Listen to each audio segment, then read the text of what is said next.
ഈ രാഹുൽ ദാസും ഇദ്ദേഹത്തിന്റെ 3 സുഹൃത്തുക്കളും എന്റെ വീടിനോട് ചേർന്നുള്ള വീടാണല്ലോ അവർക്ക് കൊടുത്തിരിക്കുന്ന വസ്തു. അവിടെ ഇവർ വരികയും ക്രിസ്തുമസ് സമയത്ത് ഇവരെ സെലിബ്രേഷൻസിൽ പോകുന്ന സമയത്ത് ഇവരെ പോലീസ് പിടിക്കുവാനിടയായി. രാത്രിയിൽ മാന്താനം എന്ന് പറഞ്ഞ സ്ഥലത്ത് വെച്ചാണ് പോലീസ് പിടിച്ചിരിക്കുന്നത്. പോലീസ് പിടിച്ച് ഇവരുടെ ബൈക്ക് കൊണ്ടുപോയി. തൃക്കൊടിത്താനം പോലീസ് ഇവരുടെ ബൈക്ക് പിടിച്ചുകൊണ്ടുപോയി. കൊണ്ടുപോയ ശേഷം രാത്രിയിൽ ഈ പയ്യൻ അവിടെ നിന്ന് നടന്ന് ഇവരുടെ വീട്ടിലേക്ക് വരികയുണ്ടായി. വന്നു കഴിഞ്ഞപ്പോൾ പോലീസ് ഇവരുടെ വീട്ടിൽ ബന്ധപ്പെട്ടതിന്റെ കൂടെ എന്നെ പോലീസ് ബന്ധപ്പെടുവാനിടയായിട്ടുണ്ട്. പല കാര്യങ്ങൾ ഈ പയ്യനെ പറ്റി എന്നോട് ചോദിച്ചു. ഞാൻ പറഞ്ഞു എനിക്ക് ഇതിനെ പറ്റി ഒന്നും അറിയത്തില്ല. അപ്പോഴ് ഈ ബൈക്ക് പിടിച്ചുകൊണ്ടുവന്ന് പോലീസ് സ്റ്റേഷനിൽ വെച്ചു. ഈ പയ്യനെ കൊണ്ടെല്ലാം എഴുതി വെപ്പിച്ചു കാര്യങ്ങൾ, ഇനി ഇങ്ങനെ കാര്യങ്ങൾ ഉണ്ടാകത്തില്ല. പക്ഷേ ഞാൻ പറയുന്നത് ഇന്ന് ഈ ദിവസം വരെ രാഹുൽ ദാസ് പോയിട്ട് ഈ ബൈക്ക് തിരിച്ചെടുത്തിട്ടില്ല.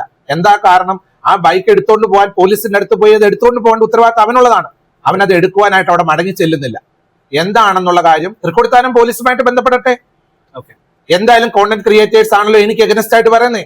തൃക്കൊടിത്താനം പോലീസ് സ്റ്റേഷനുമായിട്ട് രാഹുൽ ദാസ് ഓടിച്ച വാഹനം എന്തുകൊണ്ട് പോലീസ് വിട്ടുകൊടുക്കുന്നില്ല?